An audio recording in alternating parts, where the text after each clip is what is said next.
মানুষ কি মনে করে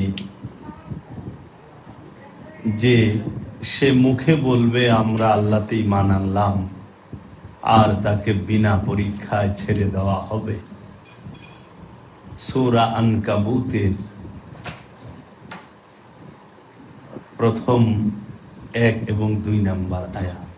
আলিফ লাম মিম আহাসিবান নাস আইয়ুতরাকু আইয়াকুলু আমান্না বিল্লাহি ওয়া হুম লা ইফতানুন। আলিফ লাম মিম, এদিকে বহাই, এখানে বহাই। আলিফ লাম মিম, আলিফ লাম, আলিফ পুরুষ শক্তি, লাম মিলন শক্তি, মিম নারী শক্তি।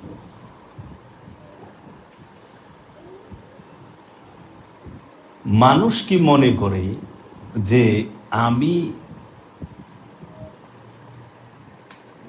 মুখে বললাম আমি আল্লাহতে ঈমান এনেছি, আল্লাহ বিনা পরীক্ষায় ছেড়ে দেবে? কখনোই না।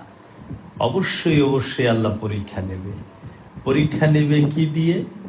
আল্লাহ বলছেন ওয়ানাবলুওয়ান্নাকুম বিশাইইন মিনাল খাউফি ওয়াল জুই, অবশ্যই অবশ্যই আমি পরীক্ষা নেব ভয় এবং ক্ষুধা দিয়া। আল্লাহ ভয় এবং ক্ষুধা দিয়ে আমাদেরকে পরীক্ষা নেবেন। আমরা যদি খেয়াল করি যে আজকে যে উপলক্ষে আমাদের সমবেত হওয়া, সেটা হচ্ছে 10ই মুহররমে গামে হুসাইনকে কেন্দ্র করেই শহদানে কারবালার আদর্শ কি এবং শহদানে কারবালার কোন বিষয়টি আমরা হৃদয়ে ধারণ করব, লালন করব, সেই বিষয়ে আমাদের আলোচনা।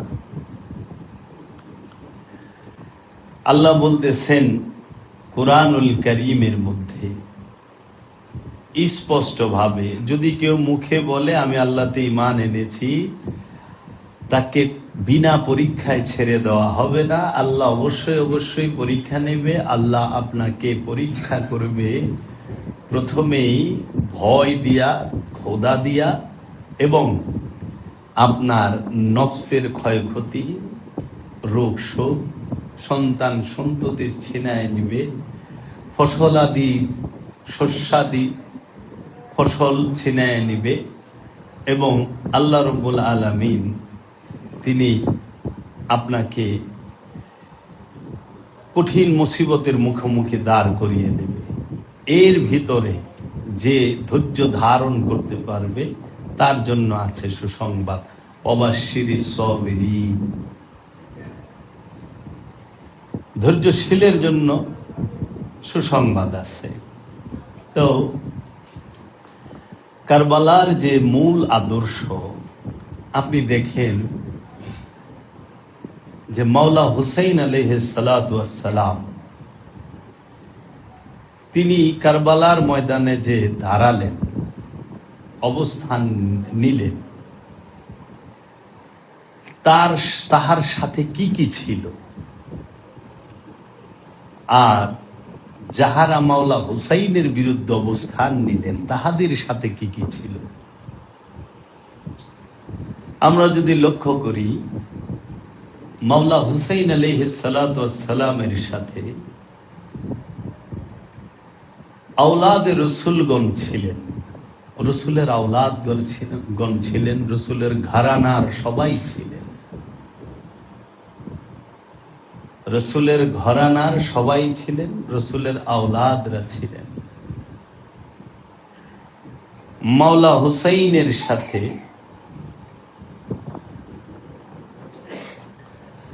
মাওলা হুসাইনের প্রেমিকগণ ছিলেন। মাওলা হুসাইন কারবালায় গিয়েছেন যুদ্ধ করার জন্য নয়, যারা বলে যুদ্ধের জন্য গিয়েছেন তারা বানোয়াট মিথ্যা প্রোপাগান্ডা চালায় এই নির্মম নিষ্ঠুর ঘটনাকে এবং জগতের সর্বশ্রেষ্ঠ একটি যে বেদনাদায়ক ঘটনা সেটাকে ধামা চাপা দেবার জন্য, সত্যকে লুকাবার জন্য। মাওলা হুসাইন যদি যুদ্ধ করতে যাইতেন তাহলে দামেস্কের দিকে যাইতেন,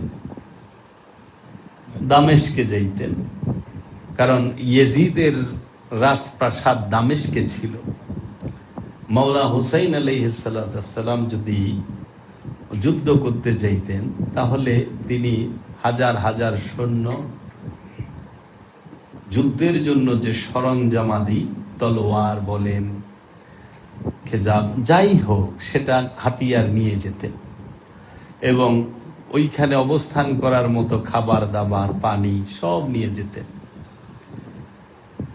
মাওলা হুসাইন আলাইহিস সালাম তো যুদ্ধকে এড়াবার জন্য তিনি মদিনা থেকে কারবালা, কুফার উদ্দেশ্যে রওনা হলেন। তিনি কুফায় মাওলা হুসাইনের বাবার প্রেমিক যারা আছে, মাওলা হুসাইনের প্রেমিক যারা আছে তাদের কাছে থাকবেন, তার জন্য গিয়েছিলেন। এখন মাওলা হুসাইনের যে যারা বলে যুদ্ধে গিয়েছিলেন, মাওলা হুসাইন কি নিয়ে গিয়েছিলেন? মাওলা হুসাইন সর্বপ্রথম তার নিজের হৃদয়ে এবং নিজের আদর্শে মাওলা মহাপ্রভু মুহাম্মদ সাল্লাল্লাহু আলাইহি ওয়াসাল্লামের আদর্শকে লালন করেছেন এবং ধারণ করেছেন। কিতাব এর এলেম, কোরআনের এলেম, ফুরকানের এলেম, হিকমত নিয়ে মাওলা হুসাইন মদিনা মুনাওয়ারা থেকে কুফার উদ্দেশ্যে রওনা হলেন। দ্বীন ইসলামকে নিয়ে গিয়েছিলেন। আল্লাহর রসুলের বায়াতকে তিনি নিজের সঙ্গে করে নিয়ে গিয়েছিলেন। আল্লাহ রসুলের আদর্শ চরিত্র, সুরাত, সিরাত সমস্ত কিছুই মাওলা হুসাইনের সাথে ছিলেন। মাওলা হুসাইনের সাথে ছিলেন তাহার দুই স্ত্রী, মাওলা হুসাইনের সাথে ছিলেন তাহার তিন ছেলে, মাওলা হুসাইন আলাইহিস সালামের সাথে ছিলেন তাহার দুই মেয়ে, মাওলা হুসাইন আলাইহিস সালামের সাথে ছিলেন তাহার চার ভাতিজা, মাওলা হুসাইন আলাইহিস সালামের সাথে ছিলেন তার দুই বোন, মাওলা হুসাইন আলাইহিস সালামের সাথে ছিলেন তার দুই ভাগিনা, মাওলা হুসাইন আলাইহিস সালামের সাথে ছিলেন আরো 50 জন তিনার অনুগত, প্রেমিক, আশিক, মুরিদ, সেবক তারা ছিলেন। মাওলা হুসাইনের সাথে নারীগণ ছিলেন। 10 মাসের শিশু, 10 মাসের দুধ পান করা শিশু ইমাম আলী আসগর ছিলেন। মাওলা হুসাইনের সাথে তার জোয়ান ছেলে ছিলেন, ভাই ছিলেন 8 জন। মাওলা আলীর 8 ভাই সাথে গিয়েছিলেন। মাওলা হুসাইনের, মাওলা আলীর 8 ছেলে, মাওলা হুসাইনের 8 ভাই মাওলা হুসাইনের সাথে কারবালায় গিয়েছিলেন। আমরা যদি খেয়াল করি যে মাওলা হুসাইনের সাথে কি কি ছিল, আমরা যদি দেখি মাওলা হুসাইনের সাথে আল্লাহর হাবিবের বায়াত ছিল, মাওলা হুসাইনের সাথে সবর ছিল, মাওলা হুসাইনের সাথে ইস্তেকামত ছিল। ইস্তেকামত থেকে মুস্তাকিম, সবুর, সবুরের ঊর্ধ্বে হইল মুস্তাকিম, মুস্তাকিমের ঊর্ধ্বে হইল ইস্তেকামত। ধীরতা, অটলতা। সবর মানে ধৈর্য, আর ইস্তেকামত মানে ধৈর্যের উপর অটল থাকা, বিচ্যুত না হওয়া, মহা মুসিবতেও ফরিয়াদ না করা, হাত না তোলা। কারণ চরম সিতম, চরম পর্যায়ের যে আঘাত আসতেছে সেইখানেও হাত তুলে নেয় না, দেখতাছে কি হয়। তেরি রেজা, মাওলা তোর মর্জি, তুই যা চাস তাই হোক। ফরিয়াদ করে ওটার বন্ধ না করা, ফরিয়াদ করে না, একবারে তোর হাত উঠায় না। এর জন্য বলা হয়েছে কারামত থেকে ইস্তেকামতের মর্যাদা অনেক ঊর্ধ্বে। খাজা বাবা আজমিরে কারামত দেখিয়েছিলেন, আর মৌলা হুসাইন আলাইহিস সালাম সেই কারবালার ফোরাতের কিনারে ইস্তেকামাতের উপরে অবস্থান করেছিলেন। আর বলা হয় নিশ্চয়ই কারামতের অনেক ঊর্ধ্বেই হচ্ছে ইস্তেকামাত। ইস্তেকামাত থেকে মুস্তাকিম, আমরা যে বলি ইহদিনাস সিরাতাল মুস্তাকিম সিরাতাল লাযিনা আনআমতা আলাইহিম গায়রিল মাগদুবি আলাইহিম ওয়ালাদ-দাল্লিন। এই কারবালার মধ্যে ইস্তেকামাতের উপরে তিনি ছিলেন। মুস্তাকিম মাওলা হুসাইন নিজে, মাওলা হুসাইনের সাথে সলাত ছিল, মাওলা হুসাইনের সাথে সবুর ছিল, মাওলা হুসাইনের সাথে যাকাত ছিল। কারণ মাওলা হুসাইন কারবালার মধ্যেও যাকাত দিয়েছে, উম্মতে মুহাম্মাদিকে সাদকা করে দিয়েছে, যা আমার আল সাদকা করে দিলাম তবু মুক্তির জন্য। আমার আল মাওলা হুসাইনের বংশ সাদকা করেছে, মাওলা হুসাইনের রক্তকে সাদকা করেছে এই জগতের উম্মতে মুহাম্মাদিকে তরানের জন্য, নাজাতের জন্য। যখন নাজাতের জন্য আর কোনো উসিলা থাকবে না, তখন আল্লাহর হাবিব এই শহদানে কারবালাকেই তুলে ধরবেন। আমার উম্মতকে বখশ দো, ক্ষমা করে দাও, মুক্তি দাও, আমার এই যে আওলাদ বংশ তাদেরকে ই করার জন্য এটা সরায় দাও। তাই ইস্তেকামাত বহুত ঊর্ধ্বের বিষয়, হাত না তোলা। আর বর্তমানে আমরা যে পর্যায়ে আছি সবুরও নাই, স্যান্ডেল আড়াইলে কেন্দ্রে দেয়, স্যান্ডেল আড়াই গেছে কেন্দ্রে দিছে, পোলাইন থেকে বাইরে গেছে কেন্দ্রে দিছে, আমার পোলাই। এর জন্য কোন মহাপুরুষ নিজের জন্য কোনো দিন হাত তুলে না, তাকায় তাকায় দেখে না, জীবনও না। কারবালা আসো, দেখো, তাকায়, পারলে মোকাবেলা করো, শহীদ হয়ে যাও, কিন্তু হাত তুলবো নেবা। এইটা হলো ইস্তেকামাতের মুকাম। ভাই তো ইস্তেকামাতের মুকামে কি করে? সলাতের উপরে মাওলা হুসাইন সর্বক্ষণ আল্লাহর সাথে যোগাযোগে ছিল, রসুলের সাথে যোগাযোগে ছিল। কারবালার ময়দানে মাওলা হুসাইন সর্বক্ষণ সেজদায় রত ছিল, সেজদার উপরে তার কল্লা কাটা হয়েছে, সেজদায় রত অবস্থায়। কেন? সেজদা কাকে বলে? নিজের ইচ্ছাকে আল্লাহর ইচ্ছার কাছে, নিজের ইচ্ছাকে রসুলের ইচ্ছার কাছে উৎসর্গর নাম সেজদা। তা আল্লাহ তো মঞ্জুর করে রাখছে আগমনের আগে কারবালায় শহীদ হবে, রসুলও বইলা দিছে যে এই হুসাইন কারবালায় শহীদ হবে। তো রসুলের ইচ্ছার উপরে, আল্লাহর ইচ্ছার উপরে মাওলা হুসাইন দাঁড়ায় রয়েছে, শহীদ হয়ে যাবে। গেছে, উনি তো পলায় যায় নাই। উনি কি করলো? যখন 9 মুহররম মাওলা হুসাইন তাবুর সমস্ত মশালগুলো নিভিয়ে দিল, দিয়ে সাথে যারা ছিল বলল যে দেখো, ইয়াজিদ কোনোভাবে আমাকে ছাড়বে না, আর ইয়াজিদের টার্গেট আমি, আমাকে ছাড়বে না ওরা। আর ও আমার কাছে বায়াত চাই। কেন? ওর তো কোনো প্রাধান্য নাই, ও যদি ওর কাছে আমি বায়াত হই তাহলে ও সবচেয়ে তো ঊর্ধ্বে উঠে। কারণ ওই সময়ের মধ্যে মাওলা হুসাইনের উপরে সম্মানিত কেউ ছিল না। তাই মাওলা হুসাইন যার কাছে বায়াত হয় সে কত সম্মানিত। এখন তুমি চিন্তা করো, তুমি একজন লিডার, তুমি একজন ওসি, তুমি একজন পুলিশের বড় কর্মকর্তা, তুমি একজন সচিব, তুমি একজন ব্যারিস্টার, তুমি যদি আইসা একজনের কাছে বায়াত হও, আরেকজনের পায়ে ধরে সালাম করো, তখন তার মর্যাদাটা কোনখানে, তার সম্মানটা? স্বাভাবিক বিষয়। তাহলে এজিদ এইটাই চাইছে। আর এইটা হলো এজিদের, যে আমার তো কোনো সার্টিফিকেট নাই, সনদ নাই, বাপদাদার কোনো ব্যাকগ্রাউন্ড নাই, যা আছে ইসলামের জন্য সবই ক্ষতিকর। ওর দাদা ছিল রসুলের বিরোধী, এজিদের বাপে ছিল মাওলা আলীর বিরোধী, এজিদ নিজে মাওলা হুসাইনের হত্যাকারী। তো কাজী ওর কোনো ই নাই। আর মাওলা হুসাইনের মর্যাদার শেষ নাই, তিনি সব দিকে শ্রেষ্ঠ।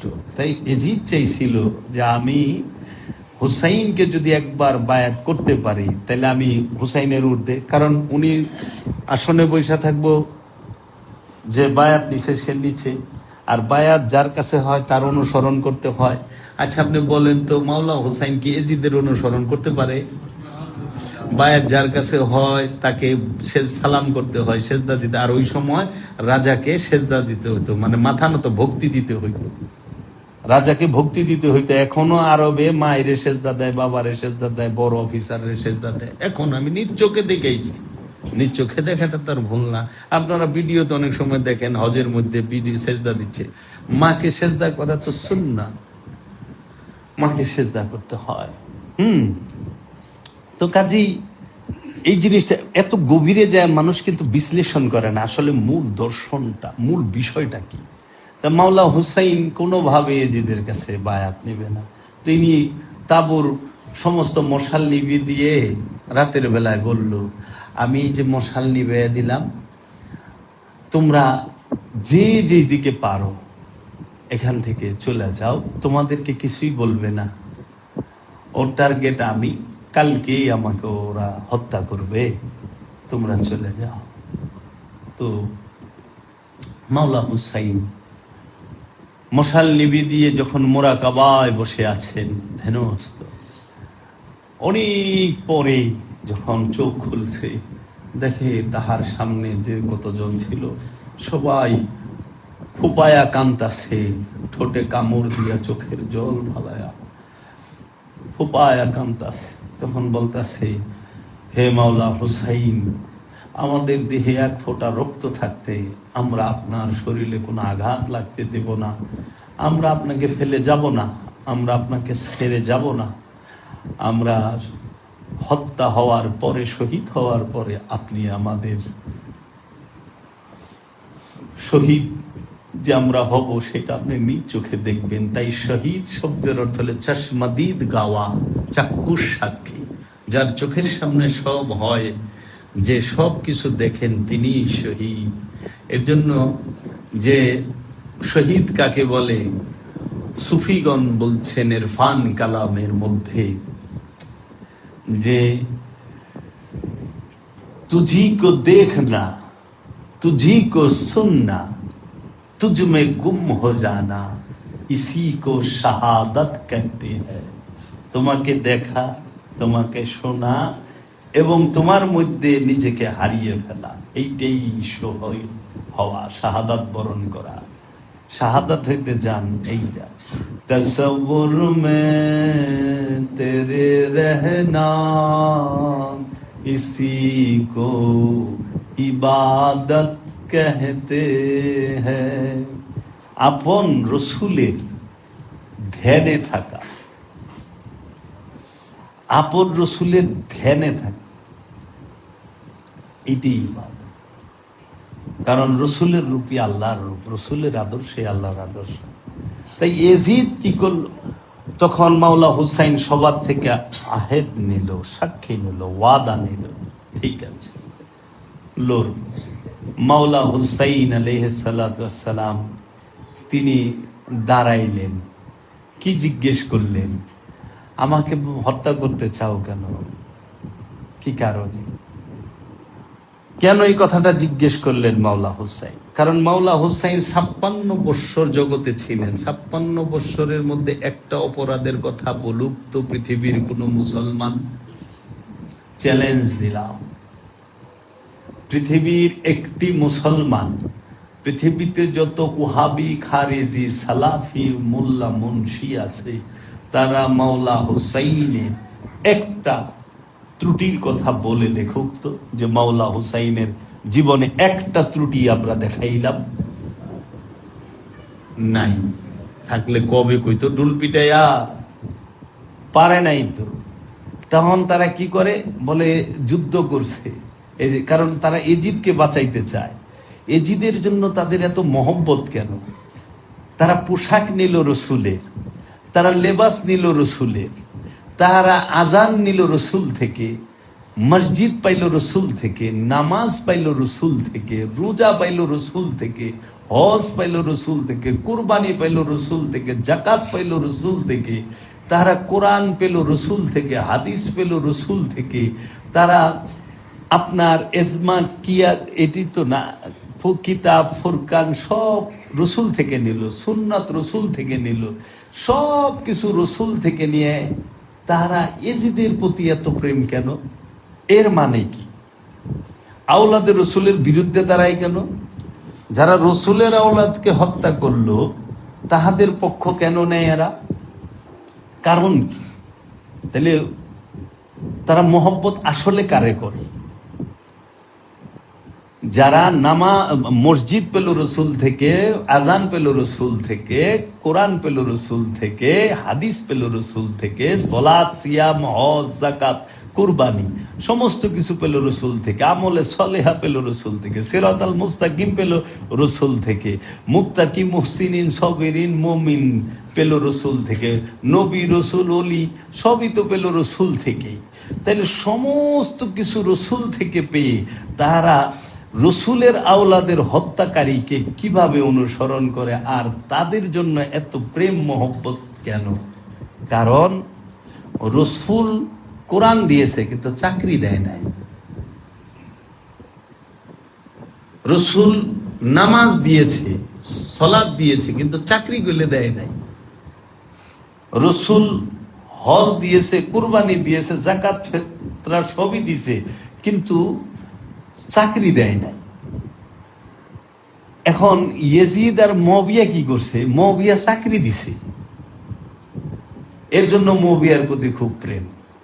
মুআবিয়া 70,000 মসজিদ বানাইয়া তার দরবারে তার অনুগত, তার নিজস্ব লোক 70,000 মসজিদে 70,000 ইমাম নিয়োগ দিছে।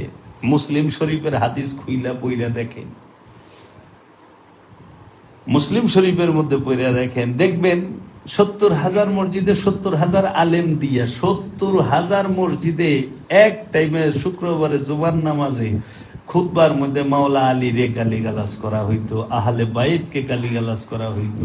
মসজিদ আল্লাহর ঘর, আল্লাহর ঘরের ভিতরে বৈশা আল্লাহর ওয়ারিস যারা, আল্লাহর রসুলের বংশ যারা, হ্যাঁ, নাতিকুল কোরআন যে, তাকে গালি দিত কারা? ওই মুআবিয়ার চাকরি প্রাপ্ত লোকেরা। মুআবিয়া যাকে চাকরি দিছে, বেতন দিছে, এর জন্য দেখা যায় যে ইমানের থেকে তাদের কাছে বেতন আর চাকরিটা বড়। হ্যাঁ, তারা লেবাস দিছে রসুলের কিন্তু চাকরির জন্য, নাহলে না গালি দিলে তো চাকরি থাকবো না। শর্তই তো একটা, গালি দিয়ে পারবা, হ্যাঁ দিয়ে দেখাও তো, দেখাইছে, যাও চাকরি, অমুক মসজিদে তোমার চাকরি হয়ে গেছে, অমুক মসজিদে তুমি ইমাম। আর মুআবিয়া এমন একটা সিস্টেম করছে যে একটা কেন্দ্র বানায়া সারা এলাকার সব খবর একাই লইল। যেরকম যে কোনো একটা গ্রামে যদি একটা দুইটা মসজিদ থাকে, ওই গ্রামের সব মুসলমানের বাড়ির খবর, ঘরের খবর 2জন মৌলভী সাহেবের কাছে আছে। তারা কি করে যায়, যদি তারা কোন দলের সংগঠনের লোক হয় তাহলে তারা ওইটা যায় ঢাকা শহরে মনে করেন বড় কাটারায় জানাইলো, বড় কাটারা এলায় হাট হাজারিতে জানাইলো, হাট হাজারি এলায় দেওবন্দে জানাই দিল, দেওবন্দি এলায় সৌদি আরব জানাই দিল।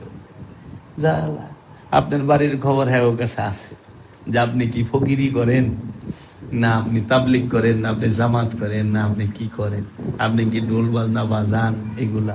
তো এই যে সিস্টেমটা তারা করলো, মাওলা হুসাইন কারবালায় দাঁড়ায় দাঁড়ায় দেখলো এবং আমাদেরকে এই শিক্ষাটা দিল, তোমরা শুধু মাত্র যে হামলা ওইটা দেখো না, এর ভেতরে যে গভীরের যে বিষয়টা সেটাকে দেখো। সেটা কি? যে তুমি তোমার বায়াতকে রক্ষা করার জন্য, তুমি তোমার ঈমানকে রক্ষা করার জন্য তোমাকে কি করতে হবে? তোমার বসত বিটা ত্যাগ করতে হবে। মাওলা মহাপ্রভু মুহাম্মদ সাল্লাল্লাহু আলাইহি ওয়াসাল্লাম দ্বীনকে প্রচারের জন্য, টিকিয়ে রাখার জন্য মক্কা থেকে হিজরত করছে মদিনায়। মাওলা আলী আলাইহিস সালাতু ওয়াস সালাম মদিনায় টিকতে না পাইরা তিনি আবার হিজরত করছে মদিনা থেকে কুফায়। কারণ মাওলা আলী আলাইহিস সালামকে অনেক অত্যাচার জুলুম মদিনায় করা হয়েছে, রাস্তায় বের হইতে পারত না, এমন অবস্থা হয়েছিল তার। ইতিহাস বড় করুন। আচ্ছা, মাওলা হাসান আলাইহিস সালাতু ওয়াস সালাম তিনি শহীদ হলেন। মাওলা হুসাইনকে আবার মদিনা থেকে, ওনারা কুফা থেকে আবার মদিনায়, আবার মদিনা থেকে তার আবার যাইতে হলো কারবালা। মানে যখনই আপনি বায়াতকে এবং ইমানকে, কারণ বায়াত না হইলে কিন্তু ইমান হয় না, ইমানের মূল স্তম্ভই হচ্ছে বায়াত।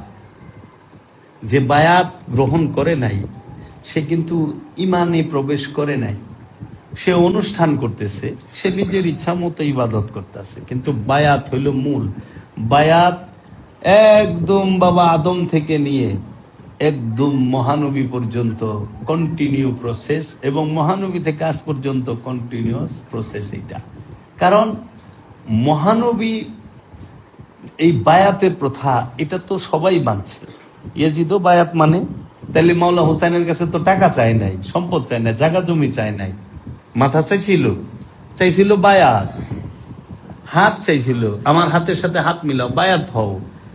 তিনি বায়াত হইলেন না, কিন্তু তিনি মাথা দিয়ে দিলেন। তিনি বায়াত হইলেন না, নিজের সয় সম্পদ সব দিয়ে দিলেন। তো মাওলা হুসাইনের সম্পদগুলো তারা দখল করে নাই? কারবালা শহীদ করার পরে মাওলা হাসানের সম্পদ দখল করে নাই? তারা করছে তো। তাহলে তিনি সব দিলেন। তো বায়াত হচ্ছে ইমানের মূল ভিত্তি।